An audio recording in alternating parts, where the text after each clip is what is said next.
testimony. Go to follow. What's up, y'all? What's poppin'? Welcome back to A Dose of Dominique. So as you can see by the title, I went ahead and dyed my locks with henna and indigo. So this is the brand of henna I used. I started off with the powder and just put water to mix until you get a consistency kind of like a paste like this. So then I went ahead and did the same thing to the indigo. That's the brand I use. This brand specifically said to add hot water, so that's what I went ahead and did. Of course, read the instructions on your package. It may be different for whatever product you decide to use. My consistency was very watery, so add water slowly as you mix. Then I went ahead and wrapped them just so the color can develop, and you have the henna to the left and then the indigo to the right. So they say it's best applied once you have wet hair, so I started off by washing my hair. I personally have been using Dr. Bronner's or a Lafia shampoo in my hair. That's what works in my locks. Of course, use whatever product you use. Just make sure that your hair is saturated and it's damp before applying.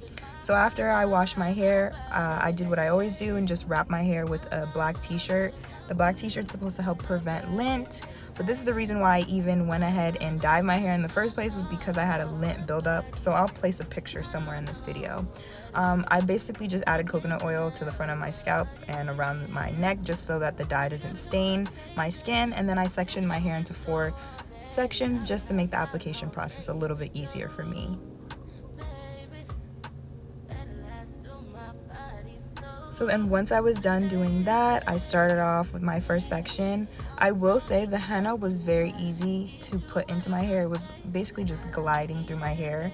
The scent is not the best, but it's better for your hair than box dye, and that's why I wanted to try it, because box dye has a lot of ingredients and other chemicals that I just didn't want to use in my hair, and the potential of bleaching or stripping my hair of nutrients and making it dry and just hair fallout. This is what I was trying to avoid, so that's why I tried a more natural alternative. So yeah, I just applied the henna all over my hair, trying to make sure I got the roots. I did not use a brush or anything, so this was a very messy application. Don't be like me, but do wear gloves because that's very important. So after I applied the henna, I just wrapped my hair with a shower cap and then a plastic grocery bag just to completely cover it and let that sit so it doesn't stain anything when I went inside. I left it for a little bit over an hour, but if you have longer, do that, because that's how long you're supposed to. I just didn't have time. And then here's me attempting to do my eyebrows. Don't be like me and experiment. It's not good. Okay, I'm removing the shower cap. It's been a little bit over an hour. I don't have all time to just let it sit. So, you know, of course, if you have the time, go ahead and let it sit in your hair. But yeah, I don't have that time. So this is what it looks like right now. So we're about to wash off.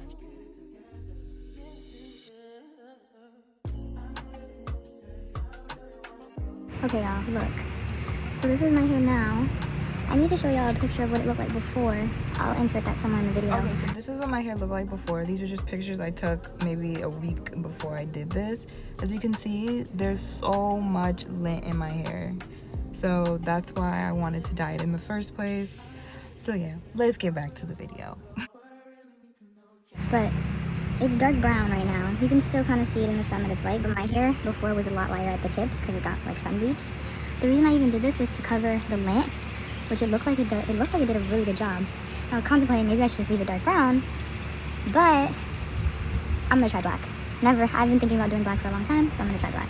I only left it for a little bit over an hour and it did a really good job covering it up. So if anybody wants to try this to cover lint in their hair, go ahead. I would suggest putting aloe powder in the mix though, because it is kind of drying. I'm not gonna lie, it's drying.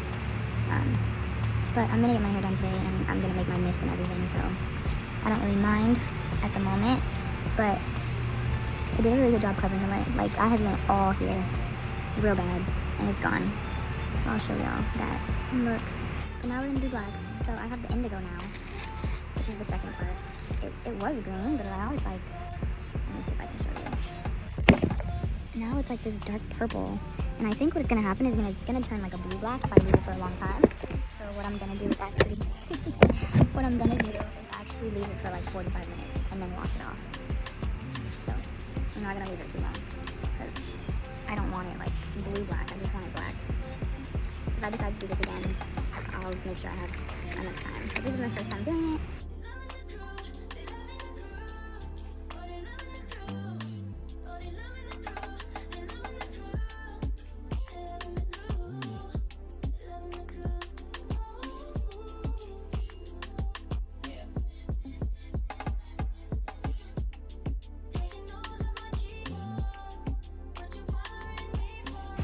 here we go. So, like I did before, I'm just gonna separate into 4 sections. Ooh, it's so dry.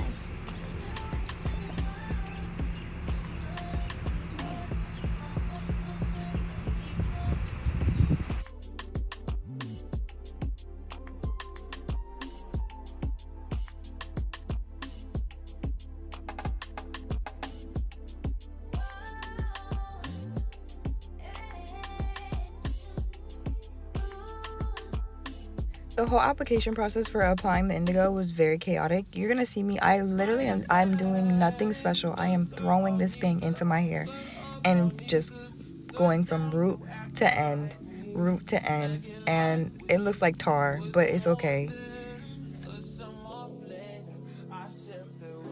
So as you can see, very messy process. I'm not doing this nicely at all. It's getting everywhere, but it washed off, so I'm glad about that. So some of the benefits for henna would be just nourishing your hair, making it appear thicker and softer, also along with indigo. I know that if you mix them together in a certain consistency, I'm not sure the ratio, you can get different colors. So if that's what you're trying to achieve, just look up online how to mix them. So for me personally, I feel like the henna was a lot smoother going on, but I think the indigo process was rougher because my hair was already dry at that point from the henna. So again, like I said, I would put aloe or maybe even mix it into a conditioner of some sort just to help the process. It's so dark right now, I'm scared. It's scary. Oh my god. It's gonna turn black. I'm nervous. I'm hella nervous. Because jet black is different. Well, if I don't like it, I'll just let it grow out. And then we can let it go back to brown. But it's so dark. It's all over my face. Oh yeah, it's so dark. It's so dark. And here I'm just making sure that my whole head is covered. Now I'm using applicator brush just because I'm rushing because I don't want to be late to my appointment. It looks green on again, but it's not. It definitely helps turn the hue darker to a dark black. I rinsed it out. Then after I rinsed it out, you're gonna see the final product of what it turned out to be. It didn't necessarily turn jet black. You can kind of tell in this video. It's more of a dark brown.